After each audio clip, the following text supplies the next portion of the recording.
Bonsoir à toutes et à tous, bienvenue dans Libre Ensemble, votre rendez-vous de la laïcité.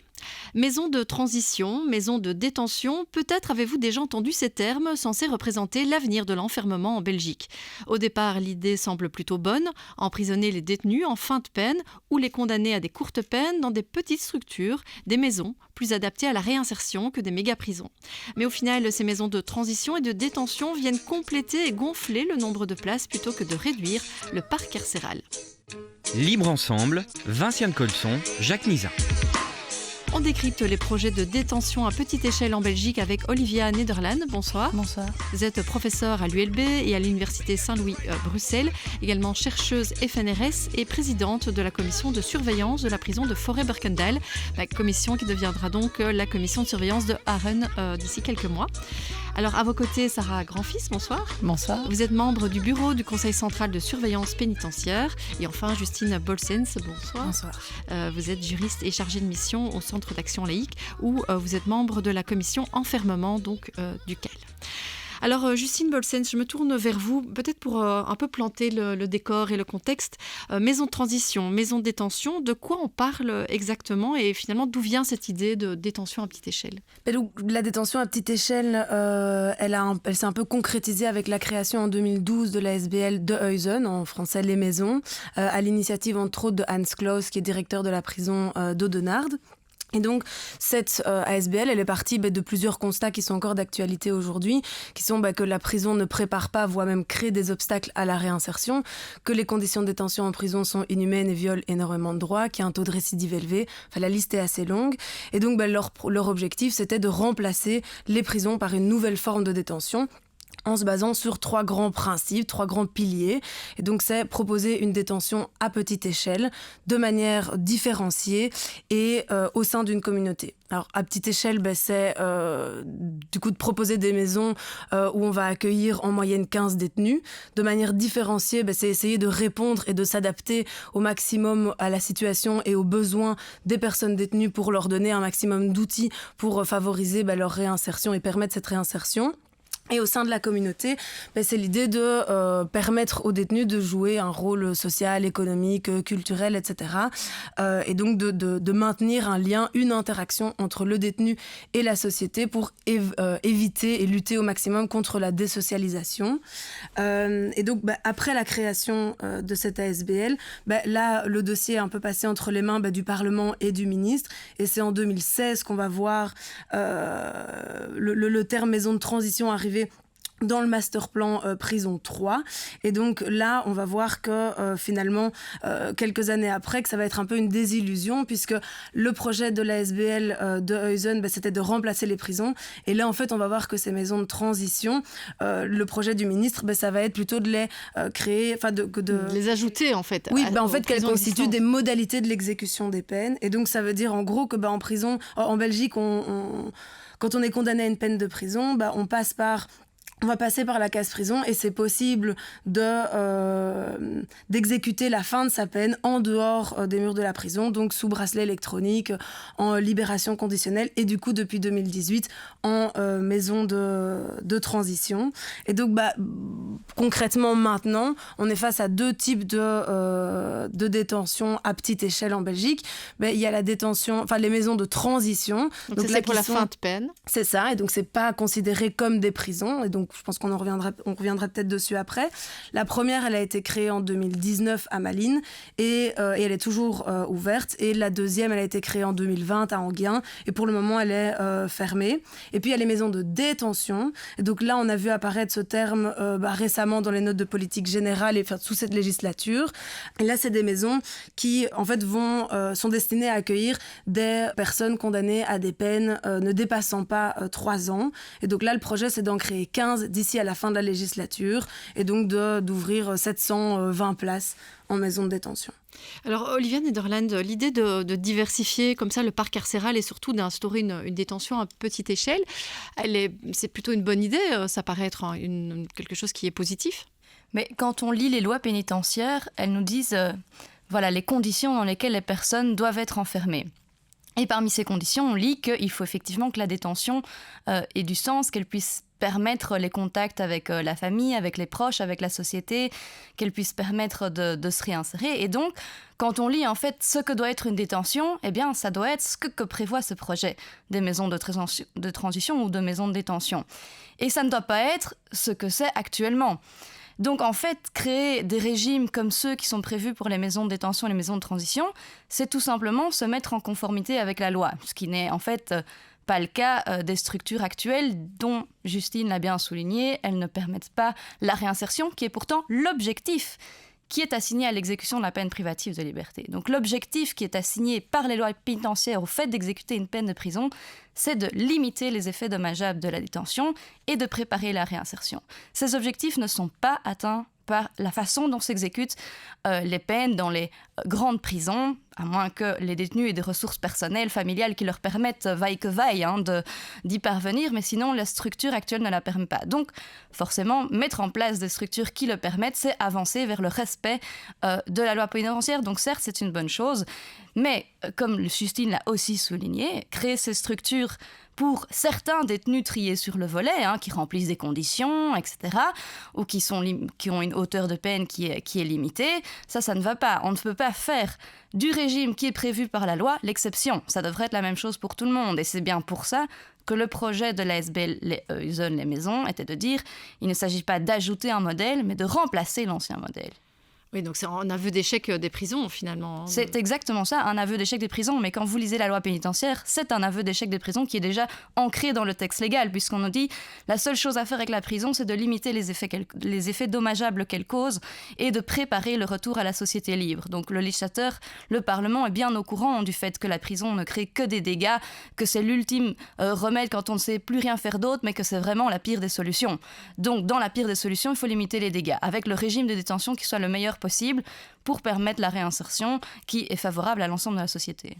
Sarah Grandfils, vous êtes allée donc visiter avec le Conseil central de surveillance pénitentiaire 2 maisons de transition, donc à Malines et à Enghien, donc à l'époque où Enghien était encore ouvert. Donc vous êtes allée en septembre et en novembre 2021. Alors déjà, à quoi ça ressemble concrètement une maison de transition ? La première chose que je vais pointer, c'est le fait que justement, elles ne se ressemblent pas. Et en soi, c'est déjà un problème. Ça crée de nouveau des inégalités. Oui, en fonction de l'implantation de la maison, en fonction de l'exploitant de la maison, et j'y reviendrai parce que l'exploitation des maisons de transition, à la différence des prisons et à la différence des futures maisons de détention, est confiée à un exploitant privé. Donc il y a là effectivement un risque, un danger d'inégalité de traitement. Quand on prend la maison de Malines, ce sont 2 petites maisons qui sont situées dans le centre-ville de Malines. 2 petites maisons que l'exploitant loue au CPAS de Malines, qui se situe juste à côté d'une maison de repos, donc bien implantée dans la communauté. Un des piliers du projet de Huizen, du projet qui en est à la base. Quand on prend celle d'Enghien, il s'agit d'un préfabriqué qui se trouve le long d'une grande route, de la route d'Ath, à 4 km du centre d'Enghien, qui partage l'espace entre un coworking et la maison de transition. C'est une grande boîte sans âme, qui a certes été bien aménagée vu les conditions, mais qui n'est pas déjà implantée de la même manière que celle de Malines. Et les conditions de son implantation ont abouti à ça. C'est-à-dire qu'initialement, la maison de transition du côté francophone devait être implantée à Spa, en centre-ville, mais les mêmes oppositions que celles qui sont en train d'apparaître pour les maisons de détention ont empêché le projet d'aboutir. Les riverains, la communauté locale. Et donc, on a abouti à ce projet d'Enghien. Alors, quand on rentre dans une maison de transition, l'ambiance, elle est plutôt détendue. C'est la différence entre le contexte carcéral, fermé, froid, ultra sécurisé, du silence ou du bruit excessif, même au niveau des odeurs. La différence est vraiment fondamentale. On a plus l'impression de se retrouver dans un milieu qui est plutôt semblable à celui d'une IPPJ, d'une institution de protection de la jeunesse. Des chambres individuelles, peu de participants, puisque les personnes condamnées qui sont placées en maison de transition ne portent plus la dénomination de détenus, mais sont bien des participants, ce qui symboliquement est assez important parce qu'effectivement, ils participent à un projet communautaire. Donc, ils ont chacun leur chambre, ils ont des espaces communs, salon, cuisine. La cuisine reste le centre névralgique de la maison de transition puisque c'est une des activités phares. C'est la préparation des repas, le budget qui est afférent au repas et tout ce qui se partage à cette occasion-là. Un espace extérieur, ça c'est vraiment fonction des maisons, mais je dirais que la configuration générale, c'est celle-là. Une salle de visite, mais qui est peu utilisée puisqu'ils passent la majeure partie de leur temps à l'extérieur et qu'ils ont des permissions de sortie ou des congés pénitentiaires pour pouvoir aller passer du temps à l'extérieur avec leur famille dans leur milieu familial. Ils doivent passer aussi 26 heures par semaine, du lundi au vendredi, à être occupés à des activités à l'extérieur. Travail ou recherche de travail, formation, thérapie, recherche d'un logement pour quand ils pourront en sortir, exercice physique, toute une série finalement d'activités bénévoles qui sont liées avec la communauté. Alors, ce qui est plus difficile, évidemment, quand on est excentré comme Enghien. Mais tout ça contrairement à Malines, on est vraiment planté dans la ville. Ah oui, c'est vraiment... Là, on voit le succès. Ils travaillent notamment en collaboration avec la maison de repos qui est juste à côté et ça leur permet d'effectuer des bénévolats. Je veux dire, ça crée du sens. Alors, j'ai envie de revenir sur quelque chose que vous avez dit au début, et c'est sur le statut de ces maisons de transition. Alors, c'est quoi? C'est prison, pas prison? On parle de gestion par une entreprise privée, Olivia ou Sarah? Mais en fait, c'est tout le débat, justement, quel est le statut de ces maisons. La question se pose différemment pour les maisons de détention et les maisons de transition. Et pendant les débats parlementaires qui ont précédé l'adoption de la loi qui a créé ces maisons de transition, le ministre surfait sur l'ambiguïté. Une fois, il disait que c'était des prisons, une fois qu'il disait que ce n'était pas des prisons. Pourquoi? Pour permettre, en fait, que le pouvoir exécutif puisse décider, donc le gouvernement, le ministre de la Justice, l'administration pénitentiaire, puisse décider qui va dans ces maisons. Et pas le pouvoir judiciaire, puisque si ce n'était pas des prisons, eh bien c'est au pouvoir judiciaire de décider qui y va, puisqu'il y a un changement vraiment dans la nature de la peine. C'était aux tribunaux de l'application de peine de prendre ces décisions. Donc là, on n'avait pas trop envie de dire que c'était des prisons. Dire que c'est des prisons, c'est aussi... impliquer que le Conseil central de surveillance pénitentiaire puisse y exercer sa surveillance. Ça implique aussi que les détenus ont accès au droit de plainte. Et donc, on voit qu'on est un peu dans un régime mixte où on dit que le Conseil central ne peut pas venir faire sa surveillance, que le pouvoir judiciaire n'a rien à dire sur ces maisons, que finalement... le droit de plainte ne s'y applique pas, mais pour d'autres choses, alors c'est quand même le directeur de la prison qui gère le dossier, le service psychosocial. Donc on maintient ces maisons dans un statut ambigu pour pouvoir permettre au pouvoir exécutif de garder la main mise sur ce qui s'y passe. Ce qui implique aussi peu de transparence, puisque ce qui permet de savoir ce qui se passe dans des lieux de privation de liberté, c'est les contrôles par le pouvoir judiciaire, par le Conseil central de surveillance pénitentiaire. Et donc c'est ce que de nombreux chercheurs ont critiqué, de même que le Conseil central, mais Sarah Grand-Fils en parlera sûrement.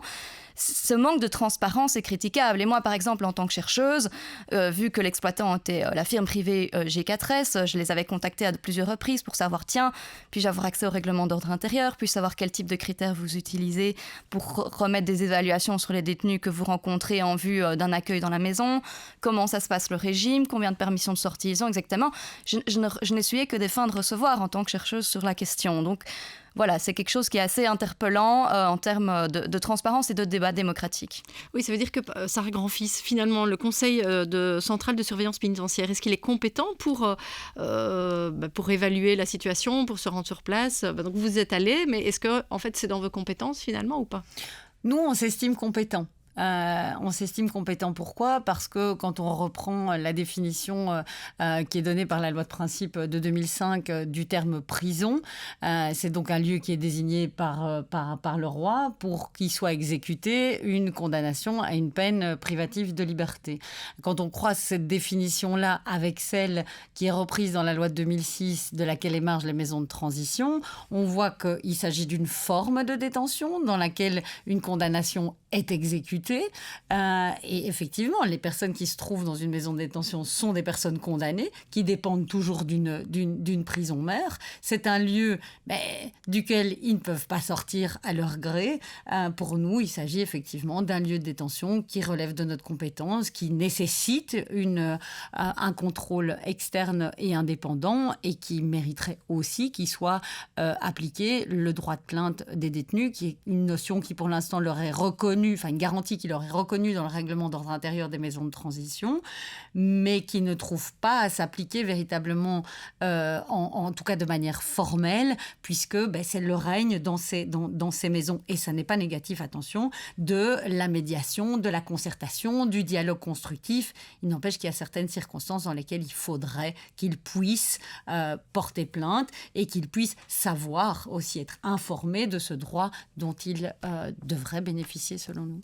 Il y a un point que je voudrais relever aussi, c'est que quand on voit ces maisons de transition, donc qui sont pour les personnes qui sont en fin de peine, on se dirait c'est des structures qui devraient être privilégiées pour les personnes peut-être un peu plus fragilisées, les personnes qui ont du mal à se réinsérer ou qui ont des problèmes de socialisation, ou qui ont des problèmes divers, mais en tout cas les plus fragiles peut-être. Or, c'est pas nécessairement celles-là qui sont choisies, puisque c'est le directeur des prisons plus ou moins qui choisit qui il a envie d'accueillir. Mais donc, en fait, là, ce que la loi prévoit, c'est qu'effectivement, c'est sur proposition à l'administration pénitentiaire qui décide du directeur de prison et après évaluation du gestionnaire de la prison, donc G4S. Et il y a des conditions à respecter. Est-ce qu'on est capable de vivre en régime communautaire ? Est-ce qu'il n'y a pas de risque de soustraction à la justice, donc qu'on s'échappe ou qu'on aille importuner les victimes, etc., etc. Mais donc, pour peu que vous soyez une personne détenue, déjà qui ne parle pas la langue, une des langues nationales, vous n'êtes pas capable de vivre dans ce régime communautaire. Si vous avez peu de ressources et que restez dans votre coin à la prison et que vous n'êtes pas connu du directeur, par exemple, vous êtes aussi mis sur le carreau. Si vous avez des conflits avec la direction, potentiellement, elle pourrait ne pas vous sélectionner pour ce projet. Et puis, d'un côté, on a l'exploitant qui va être tenté d'avoir des personnes dont il sait que ça va marcher, donc qui ont un bon profil. Et donc, il y a un peu un risque de cherry picking et qu'on prenne effectivement les personnes, finalement, qui ont le moins besoin de cette aide plus rapprochée. Une forme de business carcéral un peu quand même. En fait, de nouveau, j'ai envie de vous dire qu'on ne peut pas faire de procès d'intention sans mener une recherche approfondie. Donc, quels sont exactement les détenus qui ont été choisis ? Sur la base de quels critères ? Pour ça, il faut qu'il y ait des recherches qui puissent être menées, mais pour ça, il faut que les chercheurs aient accès au dossier pour mener ces recherches. Et donc ça, on est encore dans l'attente. Oui, au point de le manque de transparence. Oui, voilà, nous, on a pu accéder à certaines informations qui nous ont fait douter du fait que l'influence de l'exploitant dans le choix des participants n'ait pas trop d'importance dans le choix pris par le directeur. Et ça, c'est vrai qu'on voit aussi que l'administration a rajouté des critères à ceux qui sont prévus légalement et que finalement, le champ d'accès à ces maisons de transition a été relativement restreint et qu'on a constaté en ayant l'occasion de rencontrer les différents participants qu'effectivement les profils qu'on a rencontrés étaient des profils qui étaient plutôt déjà en voie. On se dit que raisonnablement ces personnes pour la plupart se seraient réinsérées sans l'appui aussi individualisé, différencié des coachs de vie des maisons de transition. Alors, donc on a parlé beaucoup des maisons de transition. Je voudrais quand même revenir sur les maisons de détention. Alors là, on sait que le projet est moins avancé.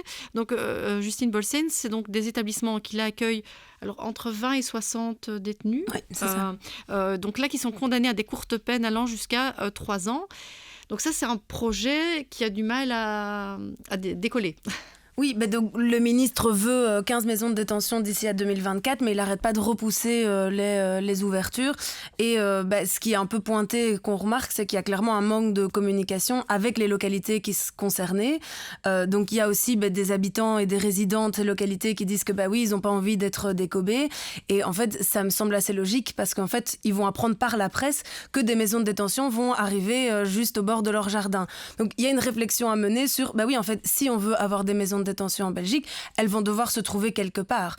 Mais il y a toute une procédure et une communication et des discussions en amont qui doivent avoir lieu avec ces localités et avec la communauté, puisque c'est quand même un des points centraux de ces maisons à petite échelle, c'est d'être inséré dans une communauté. Et je pense que c'était Hans Kloss qui disait qu'il parlait de coopération précoce et réfléchie. Et je trouve que c'est en tout cas pas du tout ce qui se passe aujourd'hui dans la mise en place de ces maisons. Donc concrètement là, il apparaît qu'il y en a une qui va ouvrir dans 3 mois à Courtrai, que Berkendal va devenir...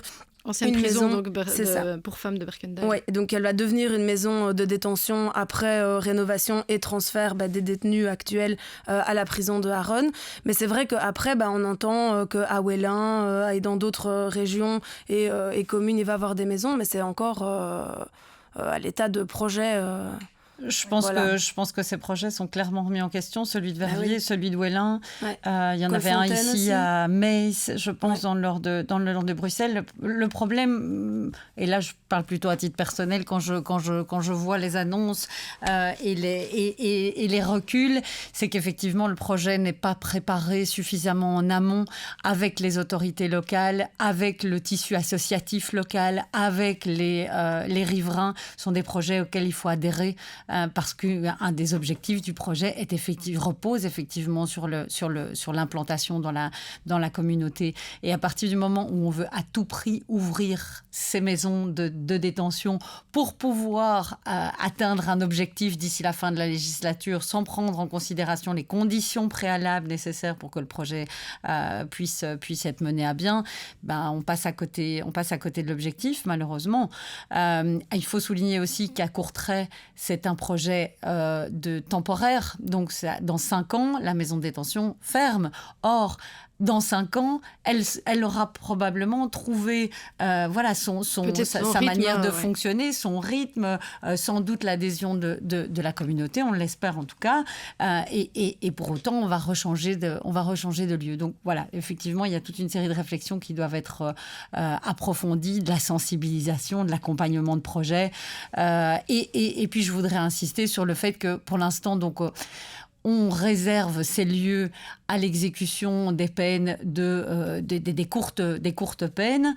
Mais effectivement, comme le disait Olivia Nederland tout à l'heure, ces lieux devraient être ouverts à l'ensemble des condamnés. Il n'y a pas de raison de les limiter à une certaine catégorie de condamnés. Et puis pour l'instant, elles sont utilisées un peu comme une réponse à la surpopulation carcérale, ou en tout cas au surplus de surpopulation carcérale qui va nécessairement être engendré par l'entrée en vigueur de cette exécution des courtes peines. Et ça n'était pas le but non plus. Ça devait remplacer finalement de la détention non significative. Donc par ouverture de maisons de détention, par place ouverte, on aurait dû enfermer autant dans des prisons où on n'arrive pas, tout simplement pas plus, on n'arrive pas à atteindre les objectifs de la détention. Je pense que ce qui est révélateur, c'est qu'il y a clairement un besoin d'un débat de fond et plus large sur la politique pénitentiaire menée au Parlement, puisque là on a vraiment des bricolages qui se font dans l'urgence pour répondre à des questions de crise, mais on n'a pas une politique pénitentiaire qui est véritablement réfléchie sur le long terme, sur a-t-on finalement besoin de construire toutes ces nouvelles prisons, que ce soit à Harren, à Vresse ou à Anvers, enfin bref, est-ce qu'on a besoin de toutes ces nouvelles prisons en outre des projets de maisons de détention qui sont sur la table? Est-ce qu'il n'y a pas autre chose dans lequel on peut s'emparer? Est-ce qu'on ne peut pas coordonner cette politique pénitentiaire avec la réforme du code pénal qui est sur la table? Donc là, voilà, il y a déjà des parlementaires qui avaient déposé des résolutions pour avoir un débat sur ces questions, puisqu'il faut quand même se dire que quand on décide d'ouvrir une nouvelle prison ou une nouvelle maison de détention, tout ça n'est pas discuté, n'est pas soumis au Parlement avant. Alors que c'est un coût, rien que pour ça. Pour moi, nécessairement, ça devrait l'être. Donc, certes, il y a des questions parlementaires, et les parlementaires sont très actifs dans les questions posées sur la question, mais pour moi, c'est vraiment une politique qui devrait être décidée d'un point de vue démocratique, parce que ça a vraiment une incidence sur la société de manière générale. Là, on arrive vraiment à une carcéralisation de la société avec toutes ces prisons qui poussent comme des champignons sous différentes formes, grosse prison, petite maison, etc. Il y a vraiment besoin d'un débat démocratique sur la matière et d'une sensibilisation profonde si on veut justement limiter sur le long terme cette inflation carcérale qui est très coûteuse. On est en période de crise économique, donc rappelons que c'est très coûteux construire des prisons et que c'est totalement inefficace puisque ça ne s'attaque jamais à la source du problème, puisque les sources de la délinquance sont principalement dans des problèmes socio-économiques auxquels il faudrait s'attaquer par priorité. Mais je voulais quand même vous poser une question sur les peines. Donc dans les maisons de détention, c'est pour donc les personnes qui sont condamnées à des peines de moins de 3 ans. Or, jusqu'à aujourd'hui, c'est des peines qui n'étaient pas vraiment exécutées.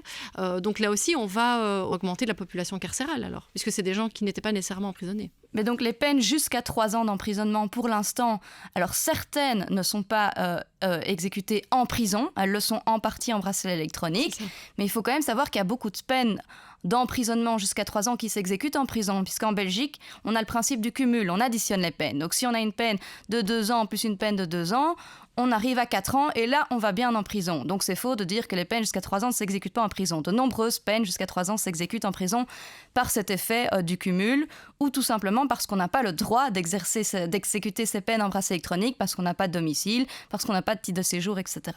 Donc certes, il y a toute une série de peines jusqu'à 3 ans qui pour l'instant s'exécutent en bracelet électronique, et celles-là, à l'avenir, sauf une petite exception, mais bref, s'exécuteront en effet en prison.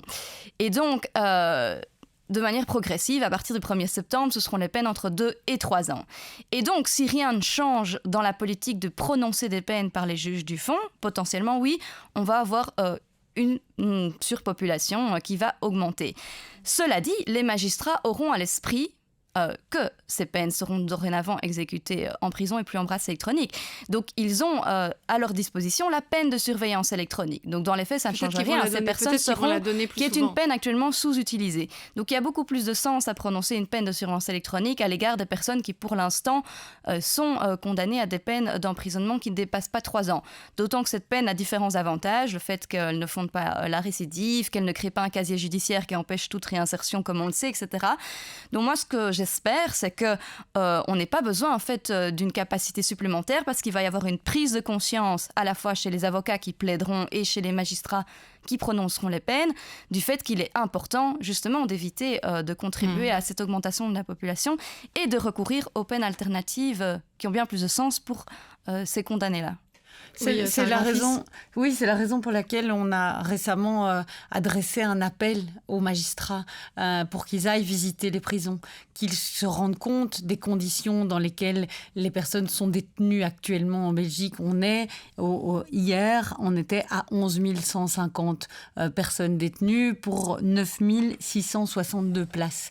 On est encore à environ 150 personnes qui dorment sur des matelas au sol, dans des cellules qui ne sont à la base censés accueillir qu'un, voire 2 détenus. Ils sont 3, avec un matelas qui prend le reste de l'espace, une toilette à partager pour 3, voire pas. Donc on est dans des conditions principalement au nord du pays, mais malgré tout, ça n'est absolument pas acceptable. Oui, on sait qu'à Forêt aussi, les conditions sont tout à fait. Mais bon, là, on nous répond que dans peu de temps, les personnes seront à Aronne, et les magistrats sont invités à aller passer une nuit dans des conditions parfaitement acceptables à Aronne. On ne les invite pas à aller passer une nuit à Forêt. On ne les invite pas à aller passer une nuit à Anvers ou à Gand, où il y a 65 à 70% de surpopulation. Or, voilà, là, je profite de l'occasion qui m'est donnée pour renouveler cet appel adressé aux magistrats d'aller se rendre compte des conditions dans lesquelles ils risquent d'enfermer des personnes qui sont condamnées à des courtes peines et qui n'ont sérieusement pas leur place en prison. Juste une dernière intervention, Olivia Nederland. Je vais compléter ce qu'a dit Sarah pour rebondir sur ce que disait Justine, voilà, pour clôturer, qui parlait de sensibilisation justement. Alors là, on vient de parler du fait qu'il est nécessaire en première ligne de sensibiliser les magistrats et les avocats, mais plus globalement, comme le disait Justine et encore Sarah, il faut informer plus largement le tissu associatif, mais aussi tous les citoyens sur ce que signifie le recours à la prison. Et c'est pour ça que à le niveau de la prison de Forêt, il y a un projet qu'une fois que les détenus quitteront la prison de Forêt, on en fasse un musée pédagogique de la prison. Donc vraiment un lieu pour réfléchir au recours à la privation de liberté qui, je l'espère, pourra voir le jour, qui pourra être inscrit dans le programme scolaire obligatoire pour que tout le monde puisse se dire, qu'est-ce que ça fait une société, en fait, d'utiliser la prison, quelles conséquences ça a pour nous tous. D'accord, on abordera d'ailleurs cette thématique dans une émission télé vraiment ciblée sur la question du musée pédagogique de Forêt fin juin. Alors vraiment, pour les dernières secondes qui restent, Justine Bolsen, mais sensibiliser, c'est un des objectifs de 2 événements que vous co-organisez. Donc le premier, c'est le 15 juin, il y a un colloque de la FMD, la Fondation d'assistance morale aux détenus, sur la prison et les droits humains. Et surtout le 29 juin, il y a un midi pile, donc c'est une rencontre avec des parlementaires où on va justement leur poser des questions sur les maisons de détention. D'accord, donc là, on espère avoir peut-être un peu plus de transparence et de réponses. Merci beaucoup vraiment à toutes les 3, donc Sarah Granfils, Olivia Nederland et Justine Bolsens. Merci à vous de nous avoir suivis et une belle soirée à tous.